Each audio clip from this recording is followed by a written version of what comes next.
இந்த நாளிலும் சற்று நேரம் நாம் தியானிக்கும்படியாக எடுத்துக்கொண்ட வேத வசனம் இந்த ஆண்டுக்கான சட்ட வாக்கியத்திலிருந்து உங்களிடத்திலே நான் பேச விரும்புகிறேன்.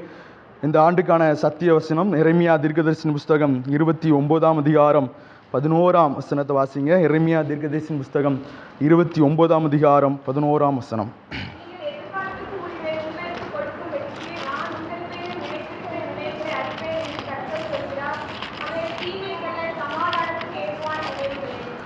ஆண்டவராய் இயேசு கிறிஸ்து நம்மை பார்த்து சொல்லுகிறார், நீங்கள் எதிர்பார்த்திருக்கிற முடிவை நான் உங்களுக்கு கொடுக்கும்படிக்கு நான் உங்கள் பேரில் நிலைத்திருக்கிற நினைவுகளை அறிவேன் என்று கர்த்தர் சொல்லுகிறார். அவைகள் தீமைக்கல்ல, சமாதானத்துக்கு ஏதுவான நினைவுகளே. ஹல்லேலூயா, ஹல்லேலூயா. ஒருவேளை சில காரியங்களை நீங்கள் எதிர்பார்த்து கொண்டிருக்கலாம், சில காரியங்களிலே சில முடிவுகளுக்காக நீங்கள் எதிர்பார்த்து கொண்டிருக்கலாம். ஆண்டவர் அந்த காரியத்திலே ஒரு அற்புதத்தை செய்ய விரும்புகிறார். ஹல்லேலூயா. நீங்கள் எதிர்பார்த்திருக்கிற முடிவை அவர் உங்களுக்கு கொடுக்க விரும்புகிறார். வேதம் சொல்லுகிறது, நீங்கள் எதிர்பார்த்திருக்கிற முடிவை உங்களுக்கு கொடுக்கும்படி நான் உங்கள் பேரில் வைத்திருக்கிற நினைவுகளை அறிவேன் என்று கர்த்தர் சொல்லுகிறார். ஹல்லேலூயா, ஹல்லேலூயா. ஒருவேளை ஒரு எக்ஸாமை நம்ம எழுதணும் அப்படின்னா அந்த எக்ஸாமுடைய ரிசல்ட் வரும்பொழுது நம்ம முடிவுக்காக நாம் காத்திருக்கிறோம். ஒருவேளை ஒரு 1000க்கு மேலே +2ல வரணும், இல்லைன்னா டெட் எக்ஸாம் எழுதுனா டெட் எக்ஸாமில் பாஸ் ஆகணும். இப்படி பல விதமான முடிவுகளுக்காக நாம் எதிர்பார்க்கின்றோம். ஒருவேளை ஆண்டவர் அதே போல தான் நம்முடைய வாழ்க்கையிலே நாம் எதிர்பார்க்கின்ற முடிவுகளை நமக்கு அவர் தருகின்றவராக இருக்கின்றார். ஹல்லேலூயா, ஹல்லேலூயா. நம்முடைய எதிர்பார்ப்புகளை நிறைவேற்றுகின்ற ஆண்டவராக அவர் இருக்கின்றார். ஒருவேளை எப்படிப்பட்ட முடிவுகளை ஆண்டவரிடத்திலிருந்து நாம் எதிர்பார்க்க வேண்டும்? ஒருவேளை ஒரு தேவ மனிதன் இப்படியாய் சொல்லுகிறார், நீ தேவனிடத்திலிருந்து பெரிய காரியங்களை எதிர்பார் என்று சொல்லுகிறார். ஹல்லேலூயா. நம்முடைய வாழ்க்கையிலே நாம் பெரிய காரியங்களை ஆண்டவரிடத்திலிருந்து எதிர்பார்க்க வேண்டும். ஒருவேளை ஒரு முடிவை ஆண்டவரிடத்திலிருந்து எதிர்பார்க்க வேண்டும். எப்படிப்பட்ட முடிவுகளை நாம் ஆண்டவரிடத்திலிருந்து எதிர்பார்க்க வேண்டும் என்று 3 காரியங்களை உங்களோடு கூட நான் பகிர்ந்து கொள்ள விரும்புகின்றேன். எப்படிப்பட்ட முடிவுகளை ஆண்டவர் நமக்கு கொடுக்கக்கூடியவராக இருக்கின்றார், எப்படிப்பட்ட முடிவுகளை நாம் ஆண்டவருடைய சமூகத்தில் எதிர்பார்க்க வேண்டும் என்று சொல்லி 3 காரியங்களை உங்களோடு கூட நான் பகிர்ந்து கொள்ள விரும்புகிறேன். முதலாவதாக ஆண்டவரிடத்திலே நாம் எதிர்பார்க்க வேண்டிய முடிவு என்னன்னா, நன்மையான முடிவு. ஹல்லேலூயா, ஹல்லேலூயா. ஆண்டவராய் இயேசு கிறிஸ்து நமக்கு நன்மையான முடிவுகளை கொடுக்க அவர் வல்லவராக இருக்கின்றார். ஆதியாகமம் 50ஆம் அதிகாரம் 20ஆம் வசனத்தை யாராவது வாசிக்கலாம்? ஆதியாகமம் 50ஆம் அதிகாரம் 20ஆம் வசனம்.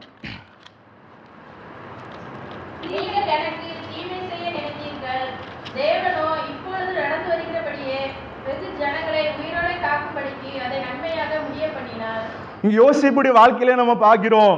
யோசேப்பு தன்னுடைய சகோதரரை பார்த்து சொல்லுகிறார், தேவனோ இப்பொழுது நடந்து வருகிறபடி வெகு ஜனங்களை உயிரோடே காக்கும்படி அதை நன்மையாய் முடிய பண்ணினார். ஹல்லேலூயா.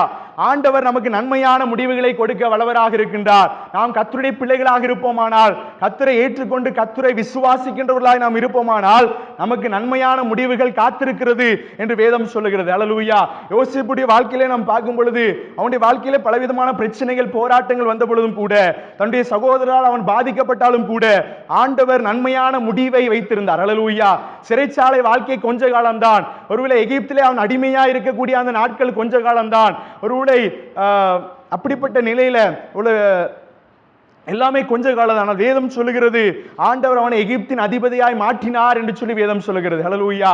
அதுதான் ஒரு நல்ல முடிவு. ஹல்லேலூயா. யோசேப்புக்கு கர்த்தர் ஒரு அருமையான நன்மையான ஒரு முடிவை வைத்திருந்தார். ஹல்லேலூயா. ஐயா, இன்று நீங்கள் எப்படிப்பட்ட சூழ்நிலையில் இருந்தாலும் நீங்க பயப்படாதீங்க. கர்த்தர் ஒரு அருமையான நல்ல முடிவை அவர் தருகின்றவராக இருக்கின்றார். ஹல்லேலூயா. ரோமருக்கு எழுதின நிருபம் 8ஆம் அதிகாரம் 28ஆம் வசனத்தை வாசிங்க. ரோமருக்கு எழுதின நிருபம் 8ஆம் அதிகாரம் 28ஆம் வசனத்தை வாசிங்க. தேவனிடத்தில் அன்பு கூறுவர்களுக்கு சகலமும் நன்மைக்கு ஏதுவாக நடக்கிறது என்று அறிந்திருக்கிறோம். வேதம் சொல்லுகிறது, சகலமும் நன்மைக்கு ஏதுவாக நடக்கிறது. ஆண்டவரிடத்திலே நாம் முடிவுகளை எதிர்பார்க்கும் பொழுது ஆண்டவர் நமக்கு நன்மையான முடிவுகளை தருகிறார். யாருக்கு தருகிறார் என்று வேதம் சொல்லுகிறது? தேவனிடத்தில் அன்பு கூறுகிறவர்களுக்கு கர்த்தர் நன்மையானவைகளை தருகின்றார். ஹல்லேலூயா. நன்மையான முடிவுகளை தருகின்றார். அவருடைய வாழ்க்கையிலே தீமைகள் நடக்கலாம், அவருடைய வாழ்க்கையிலே விரும்பத்தகாத நிகழ்வுகள் நடக்கலாம். ஆனால் கர்த்தர் அதை நன்மையாய் முடிய பண்ணுவார். சகலமும் நன்மைக்கு ஏதுவாக நடக்கிறது என்று வேதம் சொல்லுகிறது. ஆகையால் இன்று சிந்தித்து பாருங்கள். பாருங்கள். நீங்கள் ஆண்டவரை நேசிக்கிறீர்களா? முழு மனதோடு ஆண்டவரிடத்திலே உங்களுடைய நேசத்தை நீங்கள் செலுத்துகிறீர்களா என்று சொல்லி யோசித்து பாருங்கள். அல்லேலூயா. நீங்கள் உண்மையாகவே முழு மனதோடு ஆண்டவராய் இயேசு கிறிஸ்துவிடத்திலே நீங்கள் அன்பு கூர்ந்தால் வேதம் சொல்லுகிறது, நன்மையான முடிவுகளை ஆண்டவர் நமக்காக அவர் ஏற்படுத்த கொடுக்க அவர் வல்லவராக இருக்கின்றார். அல்லேலூயா. ஆண்டவரை நேசிப்பது என்றால் என்ன? ஆண்டவரோடு கூட அதிக நேரத்தை நாம் செலவழிக்க வேண்டும். ஆண்டவருடைய சமூகத்திலே அதிக நேரத்தை நாம் செலவழிக்க வேண்டும். ஆண்டவரை பார்த்து சொல்லணும், ஆண்டவரே நான் உம்மை நேசிக்கிறேன் என்று சொல்ல வேண்டும். ஒரு நாம் ஆண்டவரை நேசித்தால், ஆண்டவரிடத்தில் அன்பு கூர்ந்தால், அவர் நமக்கு நன்மையான முடிவுகளை கொடுக்க அவர் வல்லவராக இருக்கின்றார். ஹல்லேலூயா, ஹல்லேலூயா. இரண்டாவதாக ஆண்டவர் எப்படிப்பட்ட முடிவுகளை அவர் கொடுக்கின்றார்? சங்கீதம் 118:23 வசனத்தை வாசிங்க. சங்கீதம் 118:23.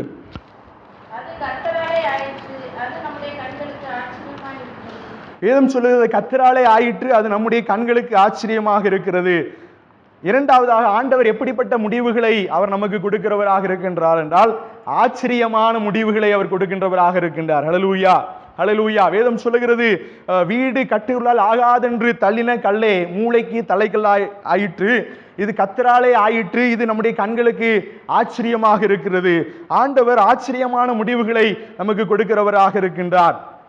ஒருவேளை இது எப்படி நடந்தது என்று சொல்லி நாம் ஆச்சரியப்படும் விதத்திலே ஆண்டவர் நம்முடைய வாழ்க்கையிலே ஆச்சரியமான முடிவுகளை அவர் கொடுக்கின்றவராக இருக்கின்றார்.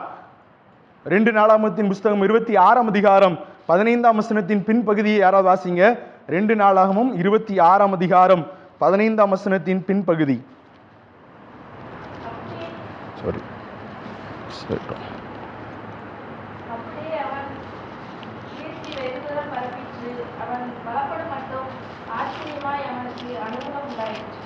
வேதம் சொல்லுகிறது, அவன் ஆச்சரியமாக அவனுக்கு அனுகூலம் உண்டாயிற்று என்று சொல்லி வேதம் சொல்லுகிறது. ஹல்லேலூயா. ஒருவேளை அவனுடைய கீர்த்தி பரம்பிற்று, ஒரு ஆச்சரியமாக அனுகூலம் ஆயிற்று என்று வேதம் சொல்லுகிறது. ஆச்சரியமான முடிவுகளை ஆண்டவர் நமக்கு கொடுக்கின்றவராக இருக்கின்றார். நம்முடைய வாழ்க்கையிலே நாம் ஆச்சரியமான முடிவுகளை ஆண்டவருடைய கரத்திலிருந்து நாம் எதிர்பார்க்க வேண்டும். ஹல்லேலூயா. நமக்கென்று ஆண்டவர் ஆச்சரியமான காரியங்களை, ஆச்சரியமான முடிவுகளை அவர் வைத்திருக்கிறார். சிலர் சொல்லுவாங்க, நான் ரொம்ப ஆச்சரியமாக இந்த காரியங்கள் வாழ்க்கையில நடந்தது என்று சொல்வார்கள். ஆண்டவர் சில நேரங்களில் ஆச்சரியமான முடிவுகளை நமக்கு கொடுக்கின்றவராக இருக்கின்றார். இல்லை, நம்முடைய வாழ்க்கையில ஆச்சரியமான முடிவுகளை அவர் கொடுப்பார். இங்கு ஊசியா ராஜாவுக்கு ஆச்சரியமாக வேதம் சொல்லுகிறார், அவன் பலப்படும் மட்டும் ஆச்சரியமாக அவனுக்கு அனுகூலம் ஆயிற்று என்று சொல்லி வேதம் சொல்லுகிறது. ஹல்லேலூயா, ஹல்லேலூயா. ஆச்சரியமாக சில காரியங்களை ஆண்டவர் இங்கு ஊசியா ராஜாவுக்கு செய்து கொடுக்கிறதை நாம் பார்க்கிறோம். ஒருவேளை அவனுக்கு அது அனுகூலம் ஆயிற்று என்று சொல்லி வேதத்திலே நாம் பார்க்கிறோம். அதில் ஆண்டவருடைய கரத்திலிருந்து ஆச்சரியமான முடிவுகளை நாம் எதிர்பார்க்க வேண்டும். ஏதும் சொல்லுகிறது, அவர் செயலில் ஆச்சரியமான, ஒருவர் ஆலோசனையில் ஆச்சரியமானவர் என்று சொல்லி வேதம் சொல்லுகிறது. அதில் ஆச்சரியமான முடிவுகளை ஆண்டுடைய சமூகத்திலிருந்து நாம் எதிர்பார்க்க வேண்டும். இந்த ஆச்சரியமான முடிவுகள் ஆண்டுடைய சமூகத்திலிருந்து வர வேண்டுமானால் நாம் என்ன செய்ய வேண்டும் என்றால், 2 நாளாகமத்தின் புஸ்தகம் 26 அதிகாரம் 5 வசனத்தை நீங்க வாசிங்க.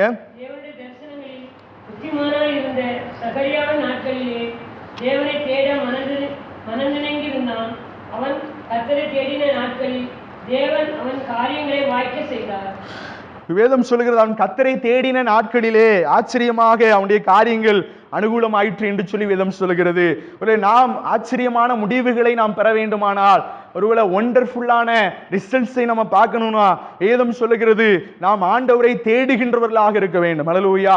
ஆண்டவரை நாம் தேடும் பொழுது, ஆண்டவரை தேடின நாட்களிலே ஆண்டவர் ஆச்சரியமாக காரியங்களை அவனுக்கு அனுகூலம் ஆக்கினார். இன்று நம்முடைய வாழ்க்கையிலே நாம் கர்த்தரை தேடும் பொழுது ஆண்டவர் ஆச்சரியமான முடிவுகளை நமக்கு தருகிறவராக இருக்கின்றார். ஹல்லேலூயா, ஹல்லேலூயா. நம்ம ஆச்சரியமான முடிவுகளை ஆண்டுடைய கரத்திலிருந்து நாம் எதிர்பார்க்க வேண்டும். ஆண்டுடைய கரத்திலிருந்து ஆச்சரியமான முடிவுகளை நாம் எதிர்பார்க்கும் பொழுது நாம் கர்த்தரை தேடுகின்றவர்களாக நாம் இருக்க வேண்டும். ஹல்லேலூயா. ஒருவேளை கர்த்தரை நாம் தேட வேண்டும் என்று வேதம் சொல்லுகிறது. கர்த்தரை தேடி ஒருவேளை அவருடைய ஆலயத்துக்கு நம்ம வர வேண்டும். கர்த்தரை தேடி நம்முடைய இல்லங்களிலே அவரை தேடி குடும்பமாய் ஜெபம் பண்ண வேண்டும். குடும்பமாய் ஆண்டவரை ஆராதிக்க வேண்டும். ஹல்லேலூயா, ஹல்லேலூயா. அப்படி நாம் செய்யும் பொழுது ஆச்சரியமான முடிவுகளை ஆண்டவர் நமக்கு தருகின்றவராக இருக்கின்றார். மூன்றாவதாக ஆதியாகமம் 33 அதிகாரம் 3-4 ஆகிய வசனங்களை வாசிங்க. நான் அவர்களுக்கு முன்னாக நடந்து போய் 7 விசி தரை மட்டும் குனிந்து வணங்கி தன் சகோதரன் கிட்ட சேர்ந்தான். அப்பொழுது ஏசா எதிர்கொண்டு ஓடி வந்து அவனை தழுவி அவன் கழுத்தை கட்டிக்கொண்டு அவனை முத்தம் செய்தான். இருவரும் அழுதார்கள். இங்கு நம்ம தெரிந்த ஒரு வேத பகுதி. 3ஆவதாக ஆண்டவர் எப்படிப்பட்ட முடிவுகளை கொடுக்கின்றார்? சமாதானமான முடிவுகளை கொடுக்கின்றவராக அவர் இருக்கின்றார். ஆதியாகமம் 33-32 அதிகாரத்தை நாம் வாசிக்கும் பொழுது அங்கு யாக்கோப்பை குறித்து நாம் பார்க்கிறோம். யாக்கோப்பு ஒருவேளை ஏசாவை ஏமாற்றி விட்டு ஒருவேளை ஏசாவுடைய ஆசீர்வாதங்களை ஈசாக்கு தன்னுடைய தகப்பனிடத்திலே கேட்டு பெற்றுக்கொண்டு ஒருவேளை ஏசாவுடைய கோபத்திற்கு ஆளாகி ஒருவேளை அவர் தன்னுடைய மாமாவாகிய லாபானுடைய வீட்டில் அவர் 20 வருடங்கள் அவர் தங்கியிருந்து அதுக்கு பிற்பாடு தன்னுடைய சொந்த தேசத்துக்கு அவர் திரும்புகின்ற பொழுது அவருக்குள்ளே ஒரு பயம் இருக்கிறது. ஏசாவை நான் எப்படி சந்திக்க போகிறேன்? இல்லை ஏசா என் மேல கோபமாக இருக்கிறார், என்னை கொலை செய்ய வேண்டும் என்ற எண்ணத்தோடு கூட என்னுடைய அண்ணன் இருக்கிறார், அவரை நான் எப்படி சந்திக்க போகிறேன் என்று சொல்லி அவர் ரொம்ப பயத்தோடு கூட அவர் அந்த பிரயாணத்தை மேற்கொள்ளுகின்றார். வேதம் சொல்லுகிறது. ஆனால் அவர் என்ன செய்கிறான்னு பாருங்க. ஆதியாகமம் 32 அதிகாரம் 11-12 நம்ம வாசிக்கும் பொழுது அங்கு வேதம் சொல்லுகிறது, என் சகோதரனாய் ஏசாவின் கைக்கு என்னை தப்புவியும், அவன் வந்து என்னையும் பிள்ளையும் தாய்மார்களையும் முறியடிப்பான் என்று அவனுக்கு நான் பயந்திருக்கிறேன். தேவரீரோ நான் உனக்கு மெய்யாகவே நன்மை செய்து உன் சன்னதி எண்ணி முடியாத கடற்கரை மணலை போல மிகவும் பெருக பண்ணுவேன் என்று சொன்னீரே என்றான். ஒருவேளை அவனுக்குள்ளாக ஒரு பயம் காணப்படுகிறது. இப்பொழுது ஏசா என்னை கொலை செய்து விடுவான், என்னுடைய பிள்ளைகளை கொலை செய்து விடுவான், என்னை அவன் முறியடித்து விடுவான் என்ற பயத்தோடு கூட அவன் காணப்படுகிறான். ஆனால் வேதம் சொல்லுகிறது, ஏசாவுக்கு கர்த்தர் சமாதானமான முடிவை அவர் தந்தார். ஹல்லேலூயா. அவன் எதிர்பார்த்த மாதிரி கலகம் ஏற்படலை, அவன் எதிர்பார்த்த மாதிரி ஒரு பெரிய பிரச்சனை ஏற்படலை. அதுக்கு பதிலாக சமாதானமான ஒரு முடிவை ஆண்டவர் தந்ததை நாம் பார்க்கிறோம். ஹல்லேலூயா. ஏசாவிடத்தில் அவன் கிட்ட செய்கிறான். ஆதியாகமம் 33-4 வாசிக்க கேட்ட பகுதியில் அவன் ஏசா தரை மட்டும் குனிந்து வணங்கி தன் சகோதரி கிட்ட சேர்ந்தான். அப்பொழுது ஏசா எதிர்கொண்டு ஓடி வந்து அவனை தழுவி அவன் கழுத்தை கட்டி கொண்டு அவனை முத்தம் செய்தான். இருவரும் அழுதார்கள் என்று வேதம் சொல்லுகிறது. யாக்கோப்புக்கு ஆண்டவர் சமாதானமான முடிவை தந்தார். ஹல்லேலூயா, ஹல்லேலூயா. நாம் எப்படிப்பட்ட முடிவுகளை ஆண்டவருடைய கரத்திலிருந்து எதிர்பார்க்க வேண்டும்? சமாதானமான முடிவுகளை ஆண்டவருடைய கரத்திலிருந்து எதிர்பார்க்க வேண்டும். யாராவது நமக்கு தீங்கு செய்து விட்டா, ஆண்டவரே அவன் நாசமா போகட்டும் என்ன பண்ணக்கூடாது? ஜெபம் பண்ணக்கூடாது, எதிர்பார்க்க கூடாது. ஹல்லேலூயா. ஒரு சமாதானத்தை நாம் எதிர்பார்க்க வேண்டும், சமாதானத்தை நாம் நாட வேண்டும். அதைத்தான் கர்த்தர் விரும்புகின்றார். ஹல்லேலூயா. ஒருவேளை நாம் அப்படிப்பட்ட சமாதான முடிவுகளை எதிர்பார்ப்போம் என்றால் கர்த்தர் நம்முடைய சத்துருக்கள் நம்மோடு கூட சமாதானமாகும்படியாக, நம்முடைய சகோதரர்கள் நம்மோடு கூட சமாதானமாகும்படியாக ஆண்டவர் செய்ய அவர் போதுமானவராக இருக்கின்றார். ஹல்லேலூயா. சண்டை எங்க வரும்னா அண்ணன் தம்பிக்குள்ளதான் எங்க வரும்? சண்டை வரும். ஹல்லேலூயா. அந்த அண்ணன் தம்பிக்குள்ள வரக்கூடிய சண்டை என்ன பண்ணணும்? நம்ம சமாதானத்துக்கு அது பிரயாசப்படணும். ஹல்லேலூயா, ஹல்லேலூயா. சமாதானமான முடிவுகளை ஆண்டவருடைய கரத்திலிருந்து நாம் எதிர்பார்க்க வேண்டும். ஒருவேளை கசப்பு உங்க இருதயத்தில் இருந்தாலும் சரி, கசப்பு உங்க சகோதரி இருதயத்தில் இருந்தாலும் சரி, ஒருவேளை அந்த கசப்புகள் மாற வேண்டுமானால், சமாதான முடிவு ஏற்பட வேண்டுமானால் வேதம் சொல்லுகிறது.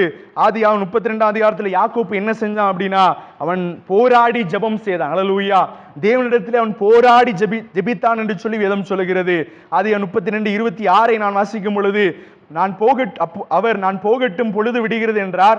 அதற்கு அவன், நீர் என்னை ஆசீர்வதித்தால் ஒழிய உம்மை போக விடேன் என்றார். 28ஆம் வசனத்தை நாம் வாசிக்கும் பொழுது, தேவனோடும் மனுஷனோடும் போராடி மேற்கொண்டாயே என்று வேதம் சொல்கிறது. ஹல்லேலூயா. ஆகையால் நம்முடைய வாழ்க்கையிலே ஒரு சமாதானத்தை ஆண்டவர் உண்டாக்க வல்லவராக இருக்கின்றார். நாம் போராடி ஜெபிக்கின்றவர்களாக இருப்போமானால், தேவனுடைய சமூகத்திலே போராடி ஜெபிக்கின்றவர்களாக இருப்போனா, யார் நம்ம கிட்ட சண்டை போட்டாங்களோ, யார் நம்மளை எதிர்த்து பேசினாங்களோ, யார் நம்மளை திட்டுனாங்களோ, அவங்களே நம்ம கிட்ட அன்பா பேசும்படியாக கர்த்தர் செய்வார். ஹல்லேலூயா. அவர்களே நம்மோடு கூட ஐக்கியம் ஆகும்படியாக, சமாதானம் ஆகும்படியாக ஆண்டவர் செய்வார் என்பதில் எவ்விதமான சந்தேகமும் இல்லை. ஹல்லேலூயா, ஹல்லேலூயா. ஆகையால் நாம் சமாதானமான முடிவுகளை நாட வேண்டும். நாம் சமாதானத்தை நாடுகின்றவர்களாக நாம் காணப்பட வேண்டும். அதைத்தான் கர்த்தர் விரும்புகிறார். சமாதானமான முடிவை ஆண்டவருடைய கரத்திலிருந்து நாம் எதிர்பார்க்கும் பொழுது ஒரு ஆண்டவர் சமாதானமான முடிவை கொடுக்க வல்லவராக இருக்கின்றார். சில இடத்துல பார்த்தீங்கன்னா சொத்து பிரச்சனை அதுக்கு ஒரு முடிவே இல்லாமல் போயிட்டு இருக்கோம். ஆனால் நீங்க போராடி ஜெபம்னுங்க, கர்த்தர் உங்களுக்கு சமாதானமான முடிவை கர்த்தர் கொடுக்க அவர் வல்லவராக இருக்கின்றார். ஹல்லேலூயா, ஹல்லேலூயா. இவங்க ஒன்று கேட்பாங்க, அவங்க ஒன்று கேட்பாங்க. பிரச்சனை அதிகமாகும். ஊர்ல அப்படிப்பட்ட நிலையில நீங்க போராடி ஜெபித்தீங்கன்னா கர்த்தர் எல்லாவற்றையும் ஒருவேளை சமாதானமாய் முடிய பண்ண அவர் வல்லவராக இருக்கின்றார். ஹல்லேலூயா, ஹல்லேலூயா. ஐயா, நம்முடைய வாழ்க்கையில நாம் எதிர்பார்த்திருக்கின்ற முடிவுகளை அவர் கொடுக்க வல்லவராக இருக்கின்றார். ஒருவேளை நாம் எப்படிப்பட்ட முடிவுகளை கர்த்தரிடத்திலிருந்து எதிர்பார்க்க வேண்டும்? நன்மையான முடிவுகளை கர்த்தரிடத்திலிருந்து எதிர்பார்க்க வேண்டும். ஹல்லேலூயா. ஆண்டவர் தீங்கு செய்கின்ற தேவன் அல்ல. நம்முடைய வாழ்க்கையில சில போராட்டங்கள் இருக்கலாம், சில பிரச்சனைகள் இருக்கலாம், ஆனால் கர்த்தர் அதை நன்மையாய் முடிய பண்ணுவார் என்பதை நாம் மறந்துவிடக் கூடாது. நன்மையான முடிவுகளை ஆண்டுடைய கரத்திலிருந்து நாம் எதிர்பார்க்க வேண்டும். அதற்காக ஒருவேளை நன்மையான முடிவுகள் கிடைக்க வேண்டுமானால் என்ன செய்ய வேண்டும்? தேவனிடத்தில் அன்பு கூற வேண்டும். ஹல்லேலூயா. இரண்டாவதாக நாம் பார்த்தோம், இரண்டாவதாக ஆச்சரியமான முடிவுகளை கர்த்தர் நமக்கு கொடுக்கிறவராக இருக்கின்றார். ஒருவேளை ஆச்சரியமான முடிவுகள், நீங்கள் ஆச்சரியப்படும்படியாக காரியங்கள் வாய்க்கிறத நீங்க உங்க வாழ்க்கையில பார்க்கலாம். அப்படி ஆச்சரியமான முடிவுகளை நீங்க பார்க்கணும்னா நீங்கள் கர்த்தரை தேடுகின்றவர்களாக காணப்பட வேண்டும். ஹல்லேலூயா. என்னை தேடுங்கள் அப்பொழுது பிழைப்பீர்கள் என்று கர்த்தர் என்ன பண்ணியிருக்கிறாரு? சொல்லியிருக்கிறார். ஆண்டவரை தேடும் பொழுது ஆண்டவர் ஆச்சரியமான முடிவுகளை ஆண்டவர் தருகின்றார். மூன்றாவதாக நாம் பார்க்கிறோம், சமாதானமான முடிவுகளை தருகின்றார். சமாதானமான முடிவுகள் வர வேண்டுமானால் என்ன செய்ய வேண்டும்? ஆண்டவரிடத்திலே நாம் ஜெபிக்கின்றவர்களாய் காணப்படணும். ஜெபம் சமாதானமான முடிவுகளை நமக்கு கொடுக்கக்கூடியதாக இருக்கிறது. அது பிரச்சனைகளை மாற்றி சமாதானத்தை உண்டாக்கக்கூடியதாக இருக்கின்றது. அப்படிப்பட்ட கிருபைகளை கர்த்தர் நமக்கு தருவாராக. அப்படியே தலை தாழ்த்தி நம்ம ஜெபம் செய்வோம். மகா பரிசுத்தம் உள்ள எங்கள் நல்ல தகப்பனே, நீங்கள் எதிர்பார்த்திருக்கும் முடிவை நான் உங்களுக்கு கொடுக்கும்படி உங்கள் பேரில் வைத்திருக்கிற நினைவுகளை அறிவேன். அது தீமைக்கல்ல, சமாதானத்துக்கான ஏதுவான நினைவுகளே. உங்களுடைய வாழ்க்கையில் ஆண்டவரே, நீர் ஆண்டவரே நன்மையான முடிவுகளை கொடுக்க வல்லவராக இருக்கின்றீர். ஆச்சரியமான முடிவுகளை கொடுக்க வல்லவராக இருக்கிறீர். சமாதானமான முடிவுகளை கொடுக்க வல்லவராக இருக்கின்றீர். ஆண்டவரே, எங்களுடைய வாழ்க்கையில ஆண்டவரே ஏதோ ஒரு எதிர்பார்ப்போடு கூட ஆண்டவரே ஏதோ ஒரு முடிவை நோக்கி நாங்கள் எதிர்பார்த்து கொண்டிருக்கிறோம். ஆண்டவரே, இந்த காரியம் எப்படி முடியும் என்று சொல்லி யோசித்துக் கொண்டிருக்கிறோம். எங்களுடைய வாழ்க்கையிலே நன்மையான முடிவுகளை கொடுப்பீராக, ஆச்சரியமான முடிவுகளை கொடுப்பீராக, சமாதானமான முடிவுகளை கொடுப்பீராக. ஆண்டவரை நோக்கி பார்த்து கேளுங்க. ஆண்டவர் உங்களை நேசிக்கின்றார். உங்களுக்கு இப்படிப்பட்ட முடிவுகளை கொடுக்க அவர் வல்லவராக இருக்கின்றார். ஆண்டவர், எனக்கு அப்படிப்பட்ட முடிவுகளை தாரும் என்று சொல்லி ஆண்டவரை நோக்கி பார்த்து கேட்போம். ஆண்டவர் நமக்கு பெரிய காரியங்களை செய்ய அவர் வல்லவராக இருக்கின்றார். ஆண்டவரே, உமக்கு ஸ்தோத்திரம். ஆண்டவரே, ஹல்லேலூயா.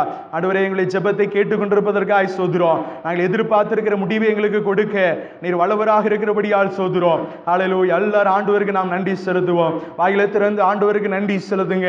கர்த்தர் நீங்கள் எதிர்பார்த்திருக்கிற முடிவை உங்களுக்கு கொடுக்க அவர் வல்லவராக இருக்கின்றார். வாஞ்சி உள்ளவராக இருக்கின்றார். என்னுடைய வாழ்க்கையில நன்மையான முடிவுகள் ஏற்படுமா? என்னுடைய வாழ்க்கையில ஆச்சரியங்கள் நடக்குமா? என்னுடைய வாழ்க்கையிலே சமாதானமான முடிவுகள் ஏற்படுமா என்று சொல்லி ஒரு கேள்வியோடு நீங்கள் இந்த இடத்தில் அமர்ந்திருக்கலாம். ஆண்டவர் உங்களோடு கூட பேசிக் கொண்டிருக்கிறார். உங்களோடு கூட பேசிக் கொண்டிருக்கிறார். ஆண்டவரே, எனக்கு ஒரு நல்ல முடிவை தாரும், நன்மையான ஒரு முடிவை தாரும் என்று சொல்லி ஆண்டவருடைய சமூகத்திலே நீங்க கேளுங்க. சமாதானமான முடிவை தாரும் என்று சொல்லி கேளுங்க. ஆண்டவரே, ஆச்சரியமான முடிவுகள் எனக்கு தாரும் என்று சொல்லி கேளுங்க. நீங்க கேட்கும் போது அப்படிப்பட்ட முடிவுகளை கத்த தர அவர் வல்லவராக இருக்கின்றார். ஆண்டவர், இப்பொழுது யாரெல்லாம் நோக்கி பார்க்கிறார்களோ, யாரெல்லாம் நோக்கி ஜெபிக்கின்றார்களோ, அவர்கள் ஒவ்வொருவருக்கும் ஆண்டவரே நீர் அவர்கள் எதிர்பார்த்திருக்கிற முடிவுகளை கொடுக்கும்படியா நாங்கள் ஜெபிக்கிறோம். ஆண்டவரே, அப்படி நீங்க செய்கிறதற்காக உள்ளத்தின் ஆழத்தினர் நன்றி செலுத்துகிறோம். அப்படி சமூகத்திலே ஒப்பு கொடுக்கிறோம். ஆண்டவரே, உம்முடைய கரத்தில் அர்ப்பணிக்கிறோம். ஆண்டவரே, நீர் மகிமைப்படுவீராக. இயேசு கிறிஸ்துவின் நாமத்தில் ஜெபிக்கிறோம் நல்ல பிதாவே.